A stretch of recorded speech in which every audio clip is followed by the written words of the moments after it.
뉴욕주 지사가 맨해튼 교통 혼잡세를 9달러로 낮춰 추진할 것으로 보입니다. 데이브 민 캘리포니아주 연방 하원 의원의 당선이 확실시되면서 연방 한인 의원이 4명으로 늘어날 것으로 전망됩니다. 앞으로 뉴욕시 거리에서 쓰레기 봉지 더미가 사라질 것으로 기대됩니다. 어제 맨해튼 할렘에서 7세 여아가 총에 맞는 사건이 발생했습니다. 이상으로 주요 뉴스 전해드렸습니다.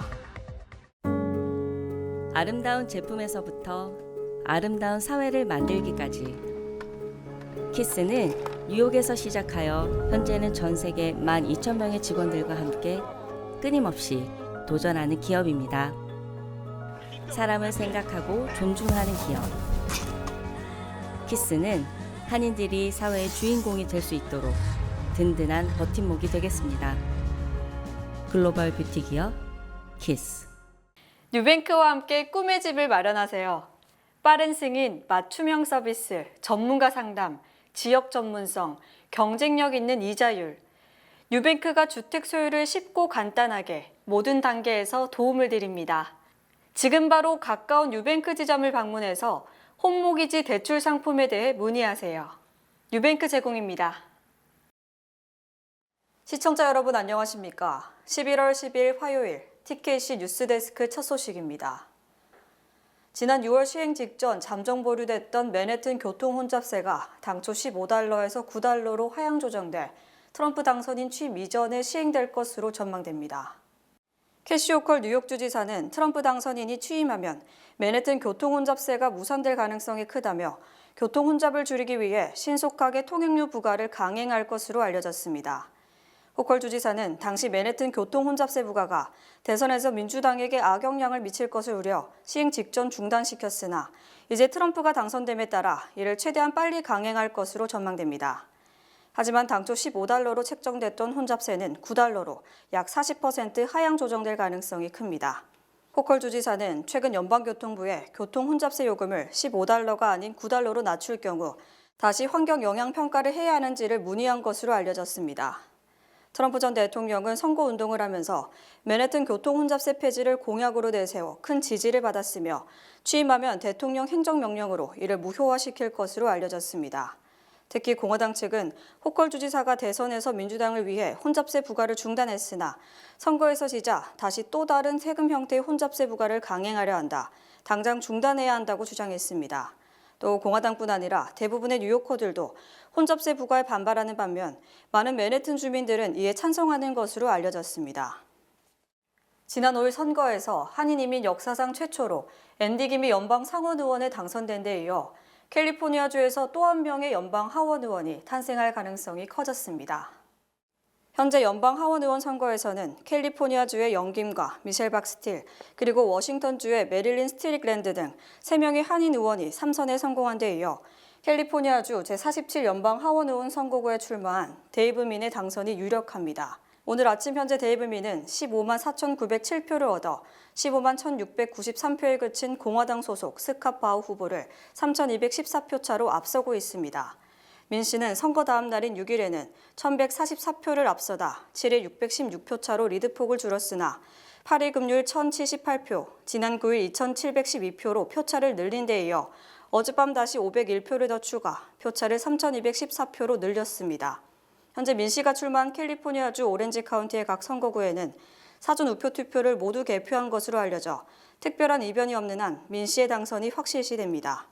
또 캘리포니아주 45선구구에 출마한 미셸 박스틸 의원도 3,908표 차이로 도전자를 꺾고 하원 의원 3선에 성공했습니다.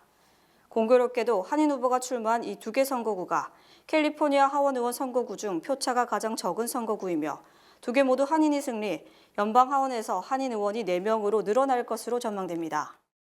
오늘부터 9개 유닛 및 그 이하의 유닛으로 이뤄진 거주용 빌딩들도 쓰레기 배출 시 뚜껑 있는 플라스틱 통에 배출해야 합니다. 이는 에릭 아담스 뉴욕시장의 쓰레기 혁명의 일환으로 뉴욕시에 있는 대부분의 건물에 적용될 예정입니다. 뉴욕시 청소국은 지난 3월부터 사업용 건물주들에게 이 정책을 강제해온 바 있는데 앞으로는 대략 110만 개의 빌딩, 즉 88%에 달하는 거주용 건물도 적용 대상에 포함된 겁니다. 뉴욕시 청소국은 새롭게 시행되는 정책에 모두 잘 따른다면 70%의 쓰레기 더미가 거리에서 사라질 것으로 전망했습니다.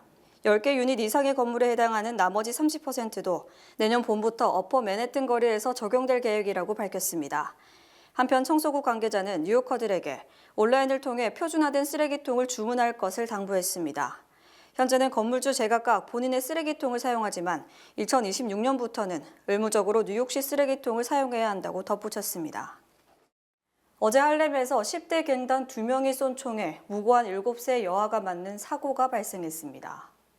사건은 어제 오후 3시경 웨스트 145번 스트리트가 브라드허스트 스트리트 인근에서 발생했습니다.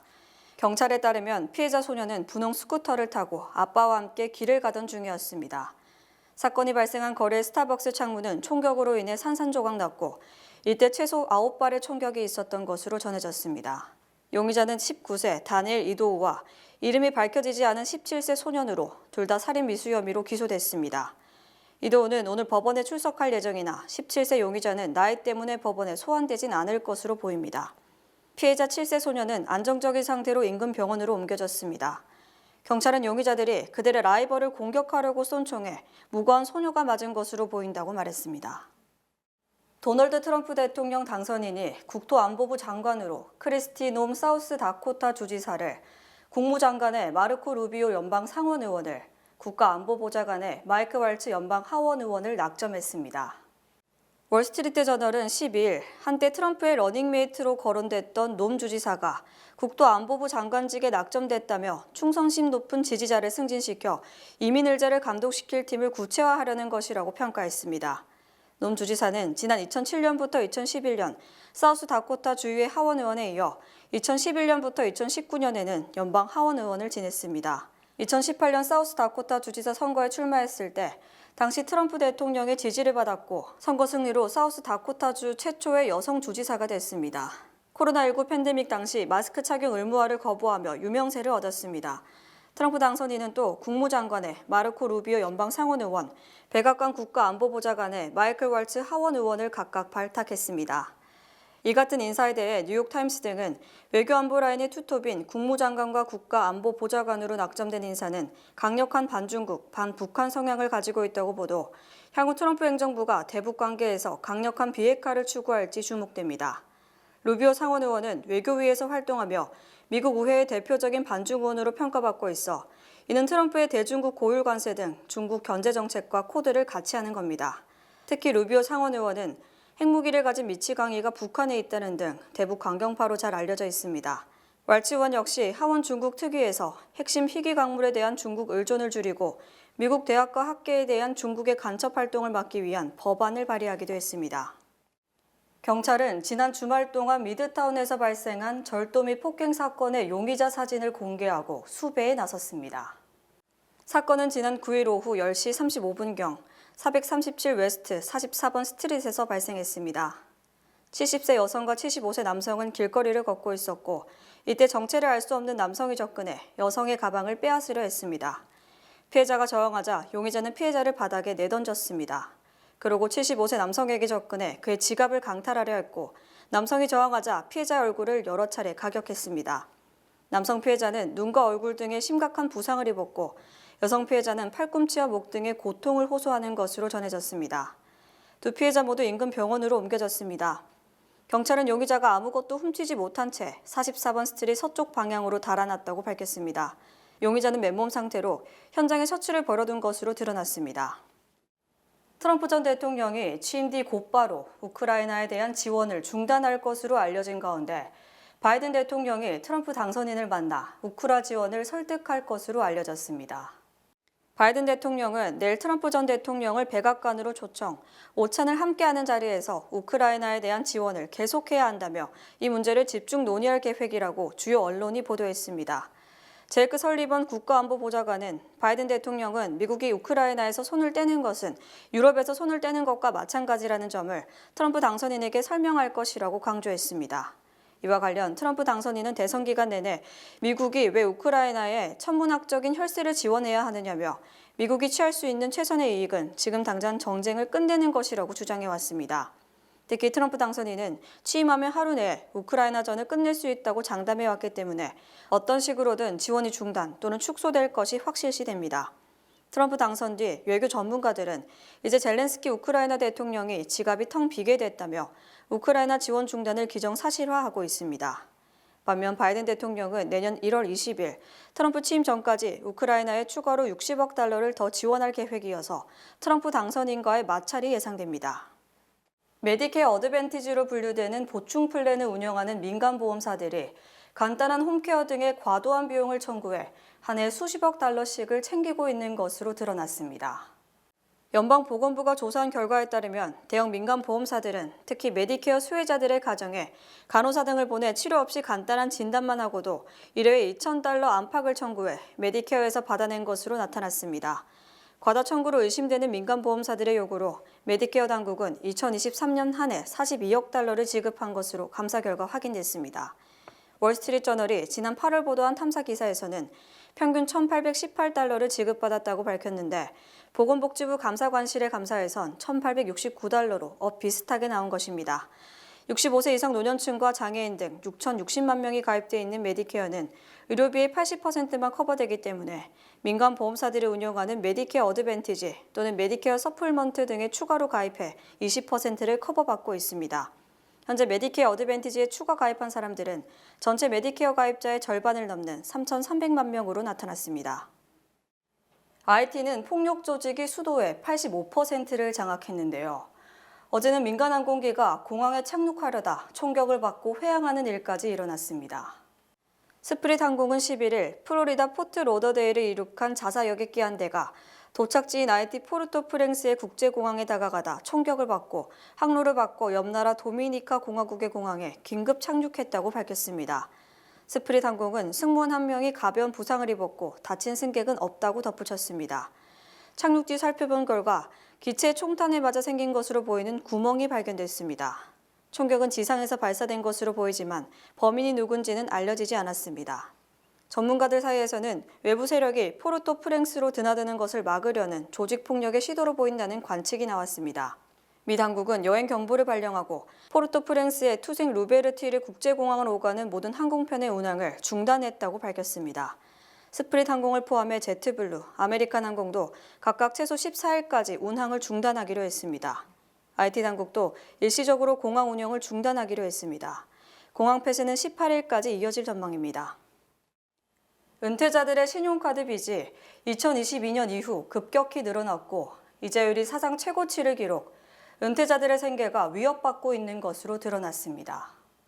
CNBC 방송은 피고용인 복지혜택연구소의 설문조사를 인용, 현재 62세에서 75세 사이 은퇴자 10명 중 7명이 신용카드 빚에 시달리고 있다고 보도했습니다. 특히 이는 2년 전 같은 조사에서 40%, 4년 전 같은 조사에서 43% 수준이었음을 감안하면 심각한 수준으로 급증한 겁니다. 또 응답자 중 3개월치 비상금이 있다고 답한 사람은 59%에 그쳤으며 이는 2년 전 69%에서 10%포인트 줄어든 것이며 이는 은퇴자 대부분이 생활비 부족에 시달리면서 신용카드로 돌려막기를 하고 있음을 보여주는 겁니다.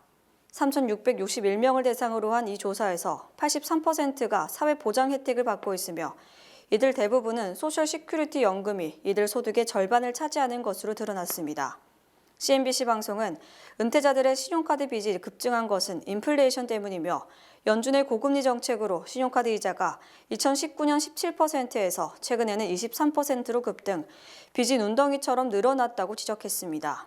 이 조사에서 75세 이상인 일반 가정의 2022년 신용카드 부채는 1,700달러인 반면 65세에서 74세까지의 신용카드 빚은 3,500달러로 2배에 달했습니다. 이번 대선에서 트럼프 당선인에게 몰빵한 일론 머스크 테슬라 최고 경영자의 재산이 주가 급등 등으로 눈덩이처럼 불어나고 있습니다. CNBC 방송은 일론 머스크가 대선 기간 트럼프 전 대통령의 승리를 위해 1억 3천만 달러를 썼지만 트럼프 당선 뒤 일주일도 채 안 돼 개인 재산이 무려 700억 달러 늘어났다고 보도했습니다. CNBC 방송은 테슬라의 주가가 대선 이후 나흘간 무려 39%가 급등, 시가총액이 1조 달러를 넘어섰고 머스크 개인 자산은 3,200억 달러를 기록했다고 밝혔습니다. 이에 따라 머스크는 세계 2위 부자인 레리 앨리슨 오라클 창업자를 무려 900억 달러 차로 따돌리며 큰 표차로 1위를 달리고 있습니다. 특히 머스크는 440억 달러에 사들인 트위터를 이용 대선 기간 트럼프에 대한 호의적인 여론을 조성했고 트럼프는 당선 뒤 머스크를 슈퍼 천재라며 대선의 1등 공신이라고 평가했습니다. 이미 머스크는 트럼프 당선 뒤 트럼프와 젤렌스키 우크라이나 대통령과 통화할 때 배석하는 등 핵심 측근임을 과시했습니다. 앞으로 강요 인선은 물론 미국의 주요 정책에 적극적으로 개입할 것이 확실시됩니다. 또 현재 연방정부가 테슬라 등 머스크 소유 기업에 대해 진행 중인 19건의 조사 및 소송 등도 사실상 유야무야될 가능성이 커졌습니다. 트럼프 전 대통령이 대선에서 승리하면서 미국 증시는 펄펄 날고 있는 반면 한국 증시와 환율, 외국인 투자 등이 모두 마지노선이 깨지는 등 이상한 공포감이 나라 전체를 휩쓸고 있습니다. 한국 시간 12일 서울 외환시장에서는 환율이 2년 만에 1,400원을 상향 돌파, 전날보다 8.8원 오른 1,403.5원을 기록했으며 종가 기준으로 1,400원 이상을 기록한 것은 2022년 11월 7일 1,401.2원 이후 처음입니다. 특히 트럼프 당선 뒤 킹달러 시대가 도래하면서 주요 6개국 통화 대비 달러화 가치를 보여주는 달러 인덱스가 105.54로 4개월 만에 최고치를 기록하는 등 세계적으로 달러가 초강세를 보이고 있습니다. 또 미국 주식시장은 연일 신고가를 기록, 초강세장이 연출되고 있지만 한국 주식시장은 폭락세를 거듭 코스피가 2달 만에 2,500선을 하향 돌파하는 등 주식시장은 문만 열면 주가가 떨어지고 있습니다. 더 놀라운 것은 달러화 가치가 상승하고 주가가 폭락, 외국인들이 같은 돈을 쓰더라도 더 많은 주식을 확보할 수 있음에도 순매도만 계속하고 있다는 점입니다.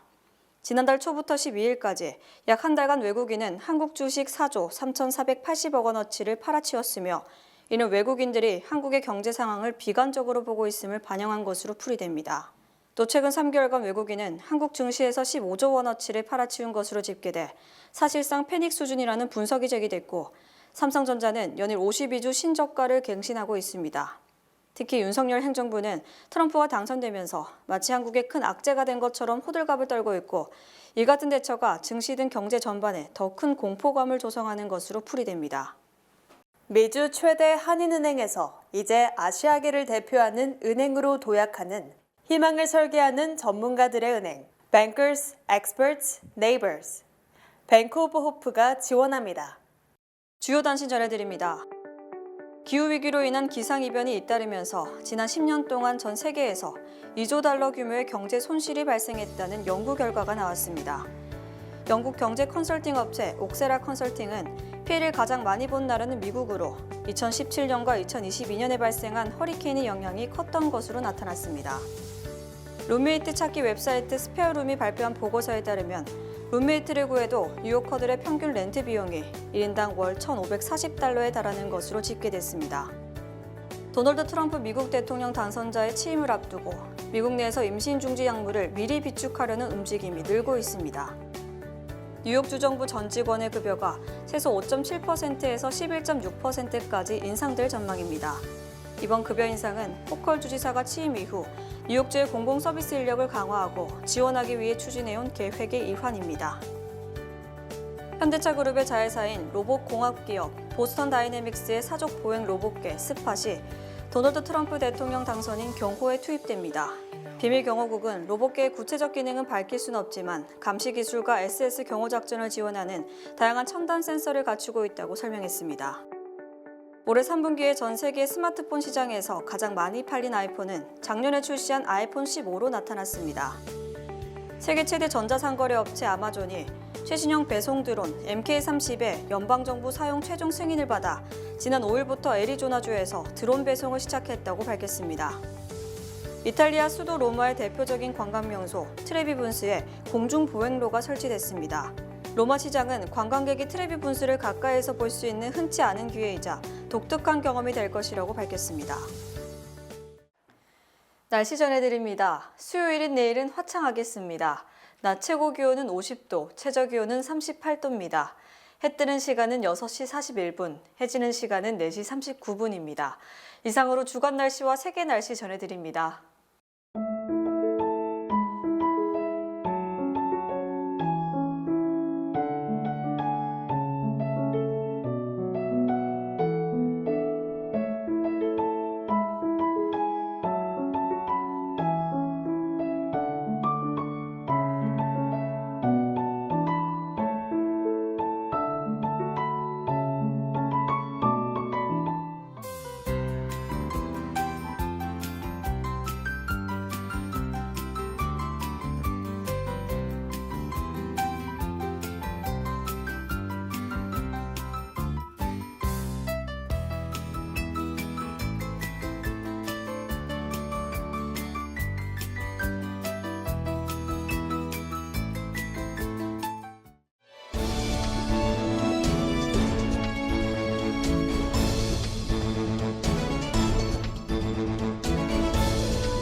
이상으로 11월 12일 화요일 TKC 뉴스데스크 여기서 마치겠습니다.